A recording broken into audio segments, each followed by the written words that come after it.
So, this is a typical situation in your seat allocation in JEE. Okay. So, it says if the seat allocation is over, then no seat falls vacant, provided that the admission fee is reasonable. Now, the second premise says if the seat allocation is over, then the admission fee is reasonable, and our conclusion is coming after. Therefore, it says if the seat allocation is over, then no seat falls vacant. Now, how do we go around proving that the argument is correct, or telling that, or finding out that argument is incorrect? Right?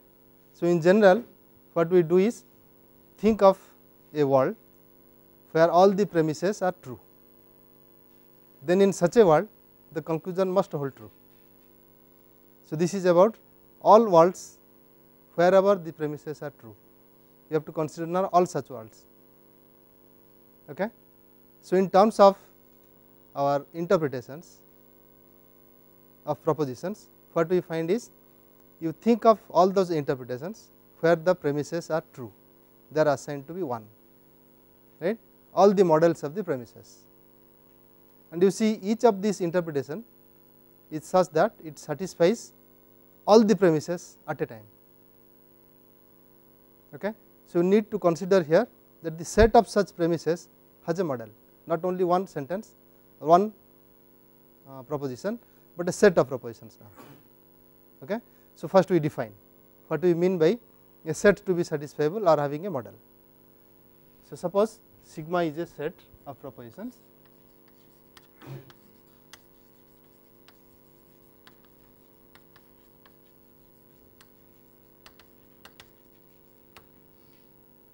So, we say an interpretation I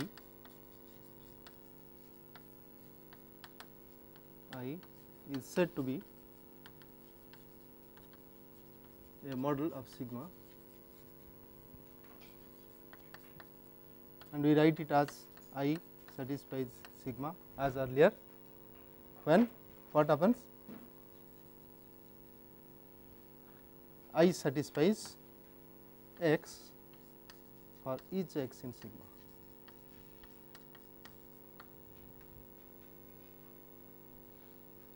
Okay. So, it is simultaneous satisfaction of each proposition by the same interpretation. In such a case, when a model exists, we say that sigma is satisfiable. So, we say that sigma is satisfiable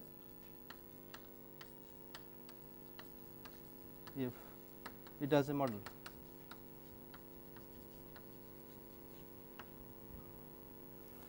So, all this will be definition.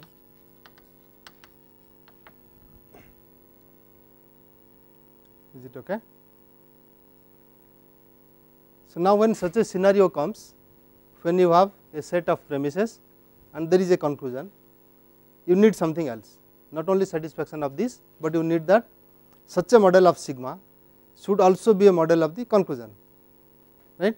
So, that we formalize as follows, taking W to be any proposition, it may be in sigma, may not be in sigma. We say that sigma semantically entails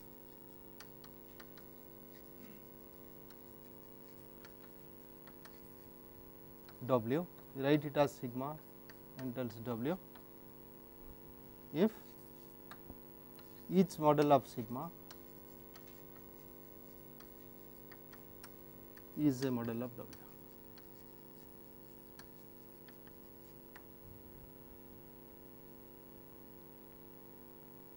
Is it clear?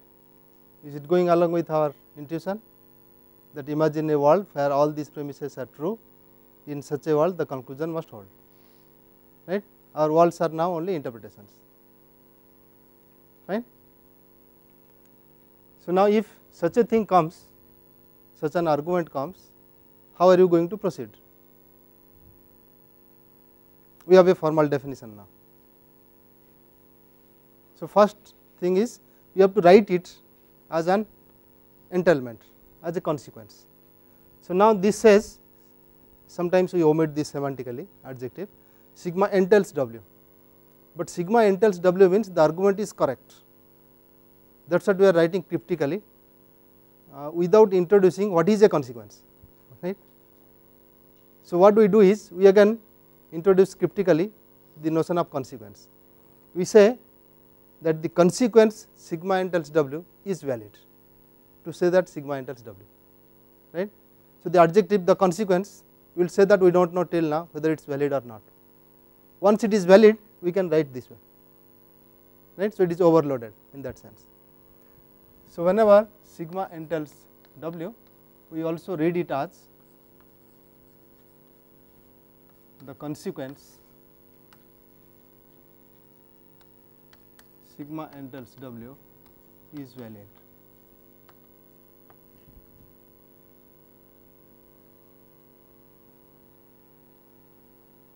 Okay. So, there is a philosophical overturn, so that creates problem. So, because we are not defining what a consequence is, we are defining only validity of a consequence. Then to refer that it is a consequence, we just put the adjective the consequence sigma entails W, okay, which means we do not know whether it is valid or not. Once it is valid we can write that as sigma entails W, okay, without the adjective. Now, first thing is given an argument we want to write it as a consequence. So, in that form which is to be validated or to be seen that it is not correct, right. Now, how do we do it?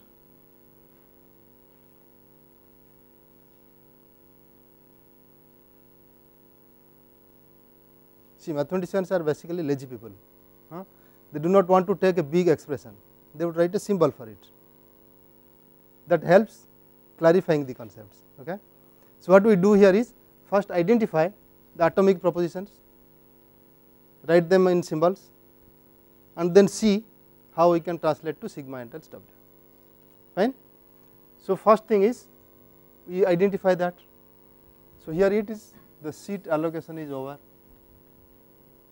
1, second is say no seat falls vacant, you can say seat falls vacant also, then negate or something, but it does not matter because always it is coming as no seat falls vacant, everywhere it is occurring like that.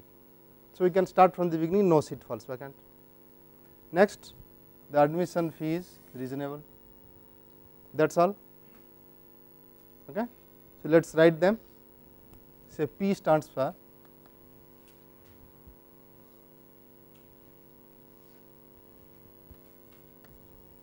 the seat allocation is over,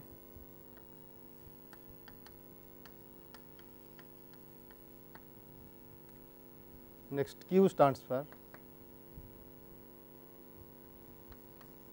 no seat falls vacant,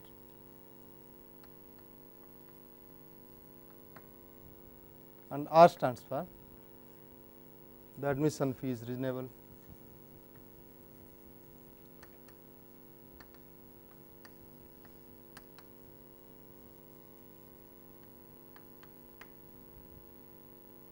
Okay. So, how do we symbolize the first premise?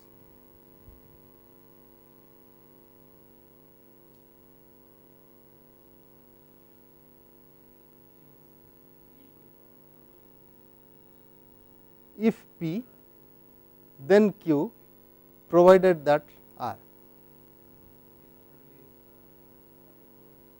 provided that means if, that is another if. Okay. So, P implies then this if this, R implies Q, it is Q if R, right. So, if R then Q, fine. So, you may write P implies R implies Q. Sometimes you may write it as R implies P implies Q, right. We will see that they are equivalent. Okay. What is the next premise?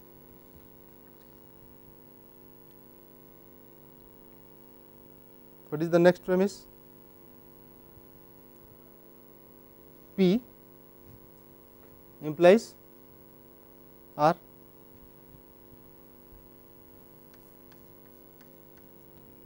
That is all about our premises. So, we have the set of premises as this, which is sigma. We want to check whether this entails the conclusion. So, the conclusion is P implies Q.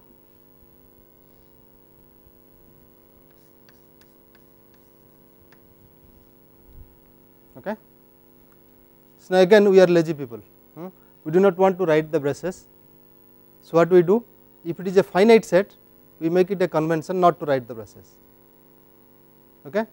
So, if that means if sigma is some finite sentences W1 to Wn and we have a consequence of this form, we would write it as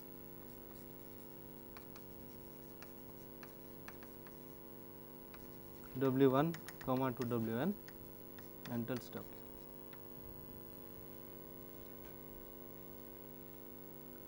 Okay. So, here you can just omit the braces, that is what it says, but that is only a convention just to write less. Now, how to validate it, whether this is valid or not? You have to go for interpretations and see what are the models of this. So, one is you can take the truth table. Okay, let us construct the truth table, then we come to Sutter Weiss. So, we have here 3 propositional variables, okay, and then 3 sub propositions, R implies Q, P implies R, P implies Q, and another P implies R implies Q. Okay. So, let us take say R implies Q, then P implies R implies Q, next P implies R, next P implies Q.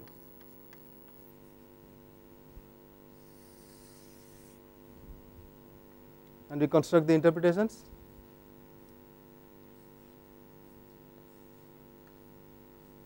There will be 8 lines.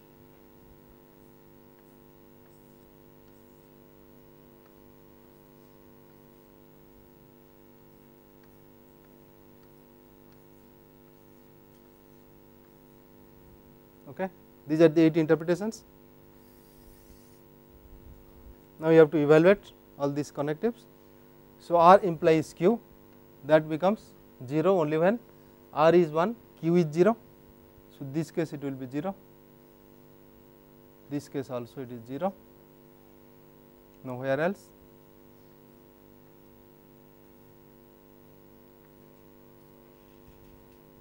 Okay. Next we go for P implies R implies Q. So, that will be 0 when P is 1, R implies Q is 0. So, this case.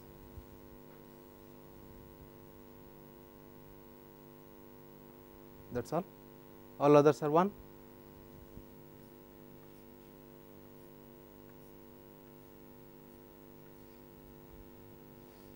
Next we go for P implies R. So, that will be 0 when P is 1, R is 0.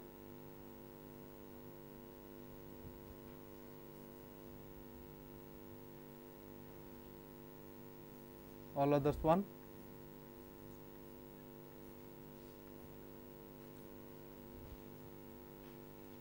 So, next we go for P implies Q. So, that will be 0 when P is 1, Q is 0. Here is one, third line, and the last but one line.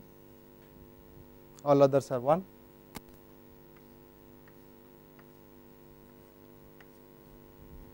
Okay.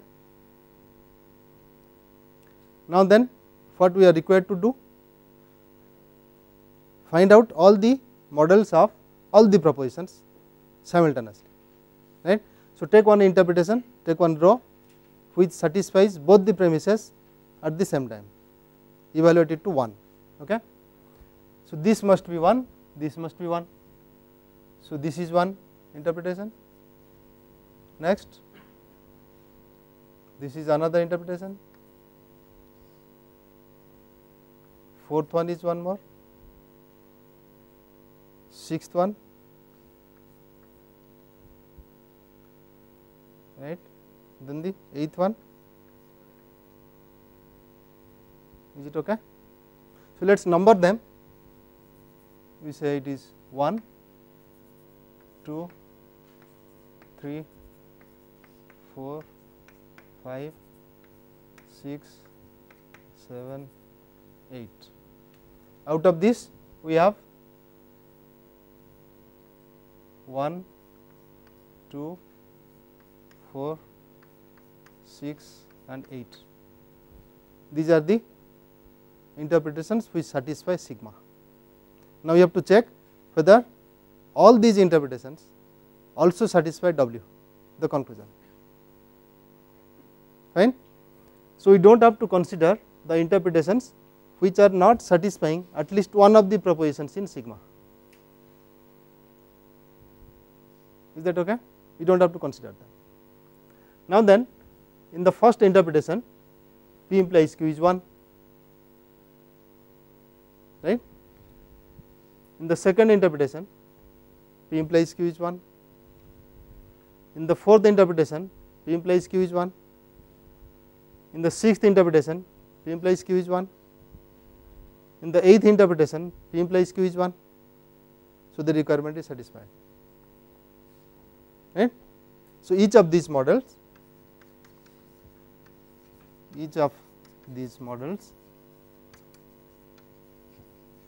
of the premises that is in the lines 1, 2, 4, 6 and 8 is a model of conclusion.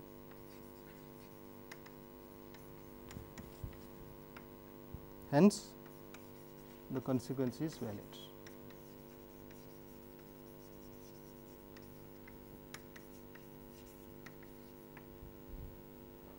Is it clear?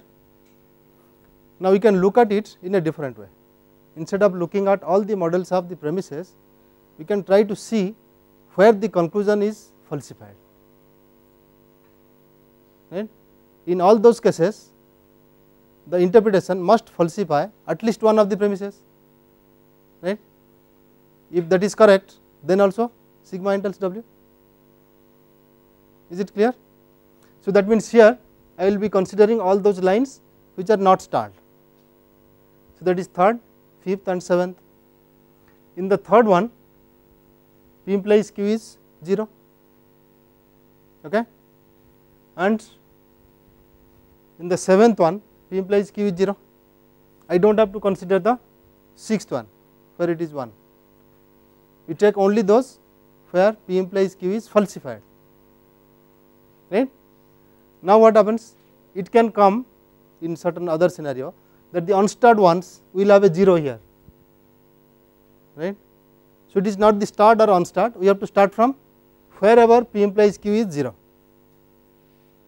It so happens here is that they are within this, that is why sigma entails W, right. In general that may not happen. So, our procedure says we should look for zeros in the column for P implies Q and then try to verify whether in each of those rows wherever P implies Q is evaluated as 0, at least one of the premises is also evaluated to be 0, right. So, we start from third line, there P implies Q is 0, we find that one of these premises P implies R implies Q is 0. Next, in the sixth line we find P implies Q is 0 and one of the premises P implies 0, P implies R is evaluated 0, therefore sigma entails W. Is it clear?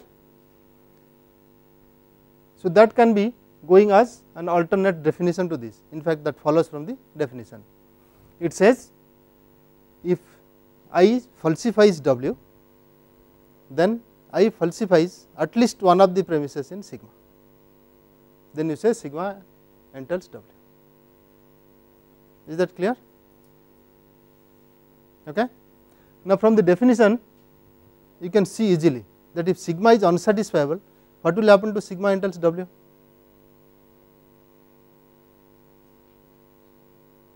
If sigma is unsatisfiable, yes, for which W? Any W? Yeah. Is it clear? What is the reason? Sigma itself does not have a model, so Okay. it is always going to be, if you can look at it as the first few propositions implying what we want. So if all the propositions together itself is never satisfied, Okay. so it's like 0 implying whatever. Not so like, give the argument correctly. any model of sigma is a model of W. That is what we want to verify. Okay. Now sigma has no model. So vacuously every model. Okay. Is that clear? You see it in a different way, it will be easier to do. The other alternative way. You say when is sigma does not entail W? If you find one model, find one interpretation, or there exists one interpretation which is a model of all the propositions in sigma, but not a model of W, right? But you can't find any because there is none. Is it clear? So that is an easier way of looking at it. So let us write it down.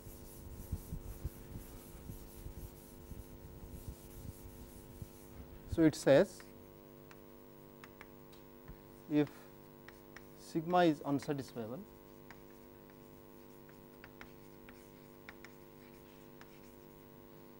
then sigma entails W for each proposition W.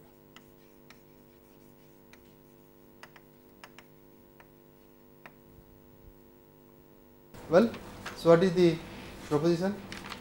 What do you want to propose or suggest? Then empty set entails W if W is valid. Is that okay? And what is the reason? Well, let us carry the suggestion up and see what is happening. He suggests that it should happen this way.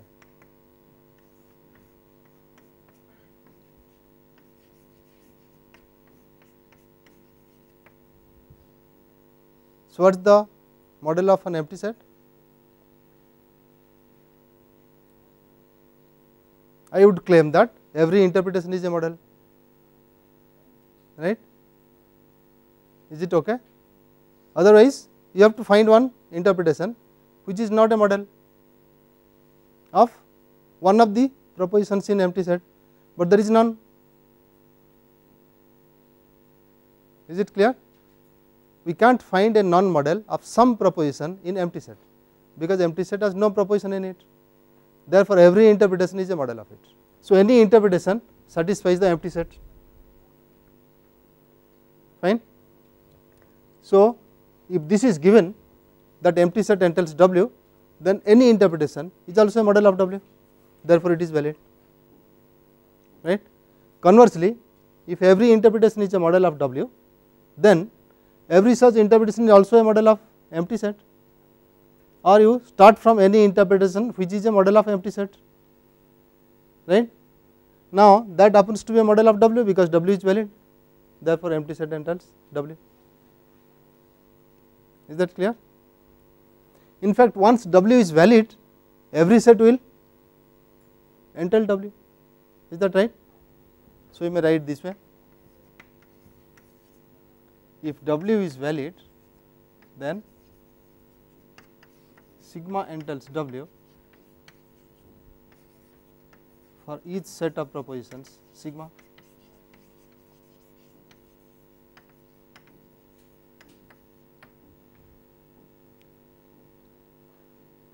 Is it okay?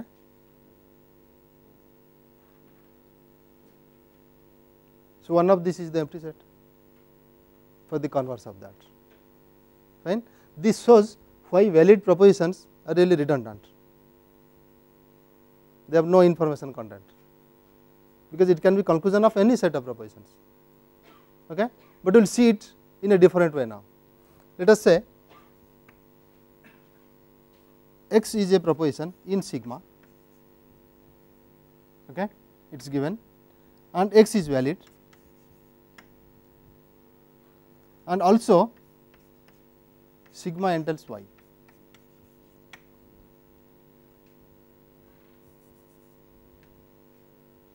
Okay. Then we may say sigma minus x also entails y. It shows the redundancy, that any valid proposition from the set of premises can be deleted.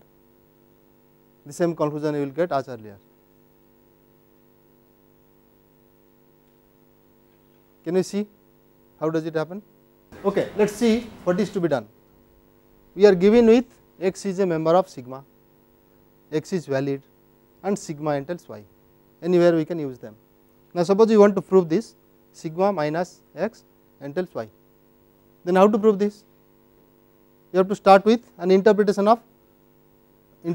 which is a model of sigma minus x. So, suppose you start with that, let I satisfy sigma minus x.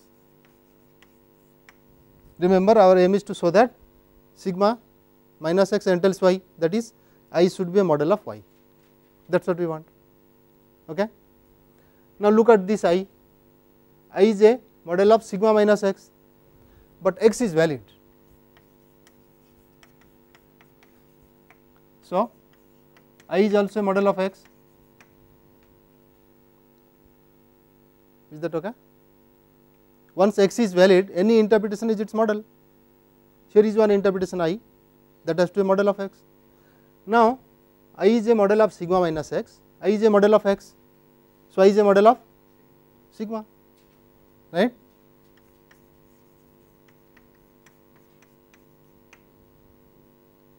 Okay.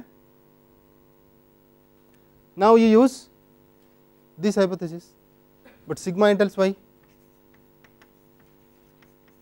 Sigma entails y means every model of sigma is a model of y.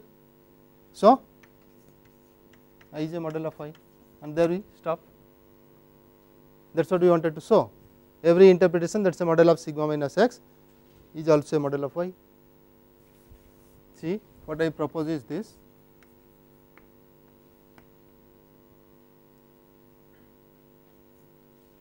I take u entails v if u implies v is valid.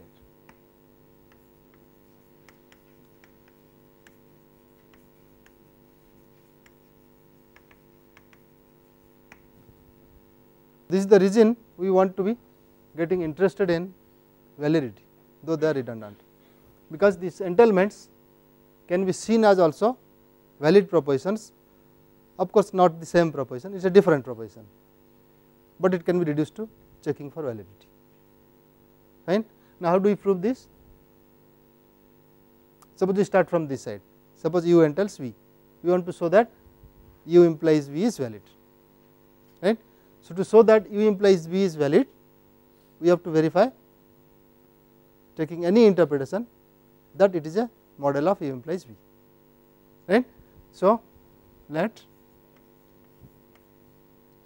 I be an interpretation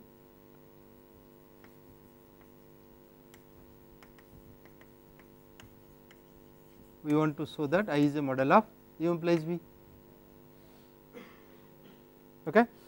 Now, you have to exploit u entails v, right, but u entails v says if something is a model of u, then only it will be a model of v. So, there will be another case where it is not a model of u. So, we break into two cases now, right. So, case 1 A is I is a model of u, and case B is when I is not a model of u, right. Now, in case A, if I is a model of u, utilize the fact that I entails v, therefore, I is a model of v, right. So, this gives I is a model of v.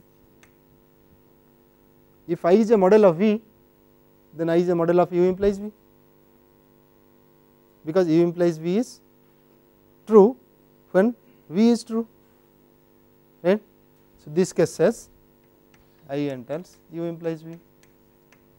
In this case, if I does not entail, does not satisfy u, right, then by definition of implies I satisfies u implies v.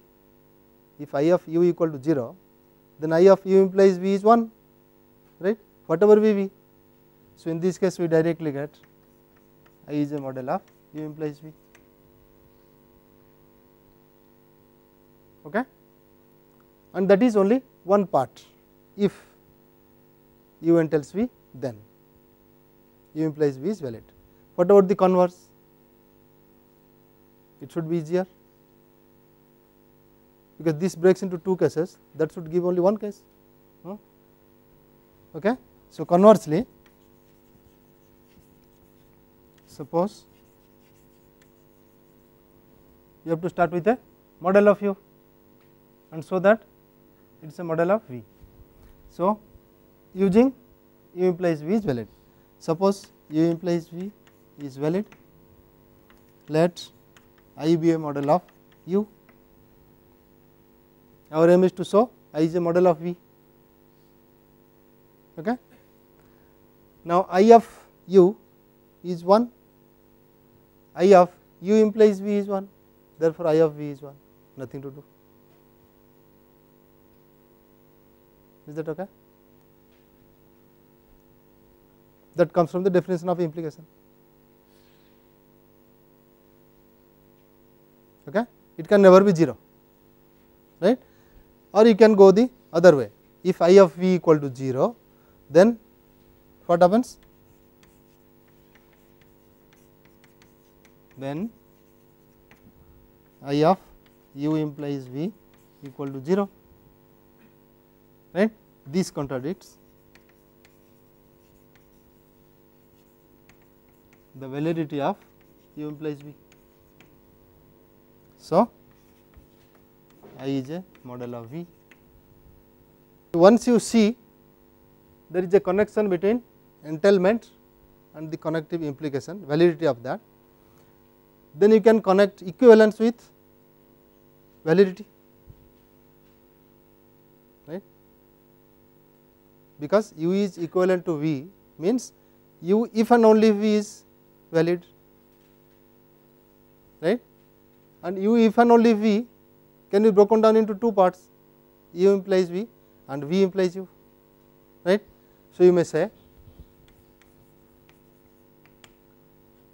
that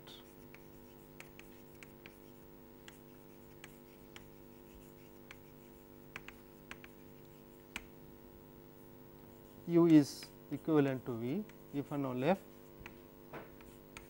u biconditional v is valid, if and only if u entails v and v entails u. U is valid if and only if u is equivalent to top,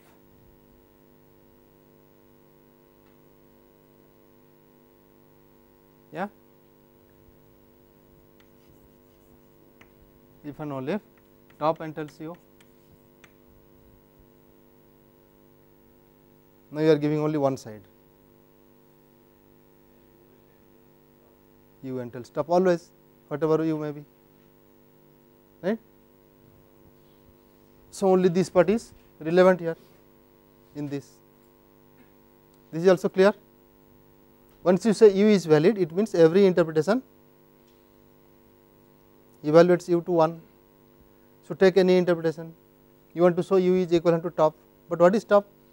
Every interpretation also evaluates that to 1, fine. So, under any interpretation u and top are interpreted the same way, are evaluated 1. So, they are equivalent, fine, and conversely. Then you can do for unsatisfiable, u is unsatisfiable if and only if u is equivalent to bottom. Okay. And again as earlier we can take only one part. So, this says u entails bottom. So, let us write that again.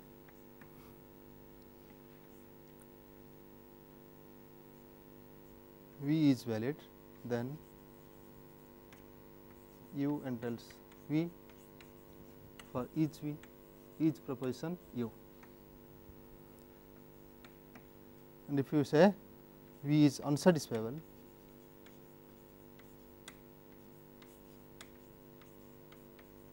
then V entails U for each U.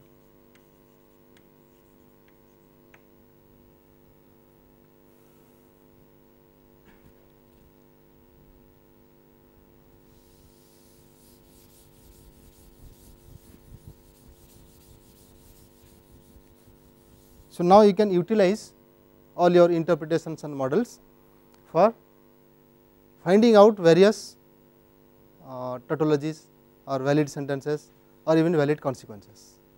Okay. For example, you have the idempotency, you take x any proposition or with x itself you would get x, right. So, these will help you in calculation when you calculate or compute something, how is it going to be valid or not, to check it, these types of equivalences will be helpful. So, let us mention some of them. So, this law says you take any propositions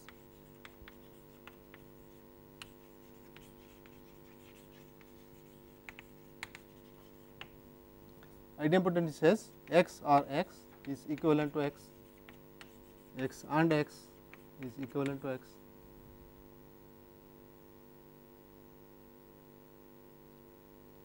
Okay, it is clear. Similarly, you have De Morgan,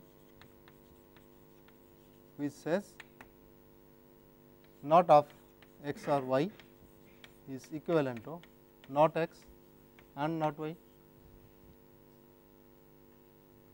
and not of x and y is equivalent to not x or not y.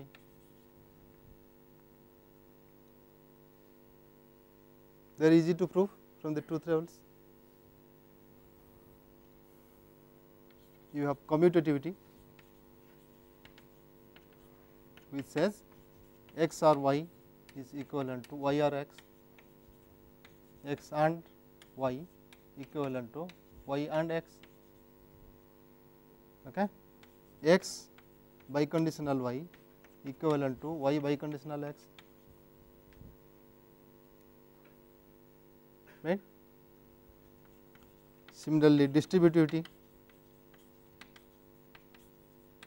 there are so many distribution laws, we will give only one or two. So, this says x or y and z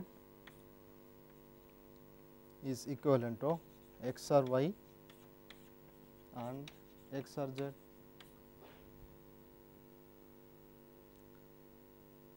Okay. In such case, you say or distributes over and, like your multiplication distributes over addition or distributes over and. Similarly, and also distributes over or, unlike the arithmetic. So, we say x and y or z is equivalent to x and y or x and z. Even implication distributes over itself. Yesterday we have seen x implies y implies z will be equivalent to x implies y implies x implies z. Okay. So, there are so many other distribution laws. Something called hypothesis invariance.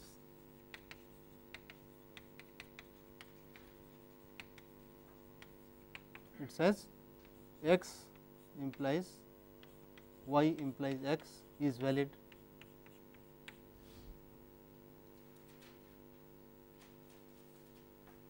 Okay.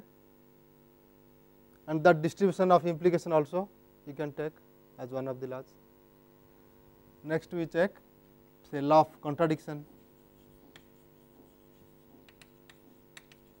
which says x and not x is unsatisfiable.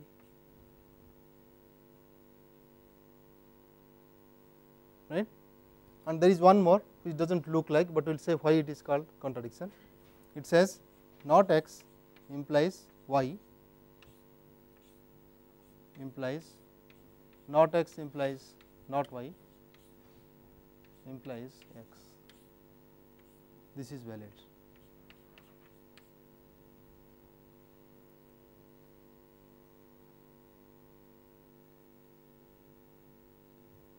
if you read this implies as your entailment, once it is valid you can see that entailment. So, it says assuming not x, if you derive y, and assuming the same not x, if you derive not y, then x must be correct one, not x is unsatisfiable, x is valid, right, then x must be true. That is why it is also called law of contradiction. Intuitively it means that assuming not x you get y, assuming not x you get not y, therefore, assuming not x you have got a contradiction, therefore, not x is incorrect, x must follow, right. So, that is why. Okay. There is something called modus ponens, this is very helpful. It says x implies y, from that you can conclude y as a consequence. Once you write it as an equivalence, you can also keep your x.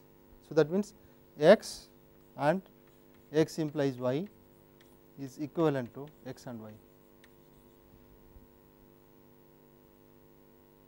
right. In this consequence you are not showing x, but x is still there once you assume this, therefore, you can write it is equivalent to x and y.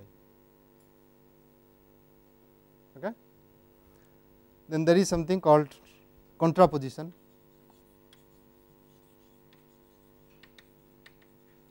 which says not x implies not y is equivalent to y implies x.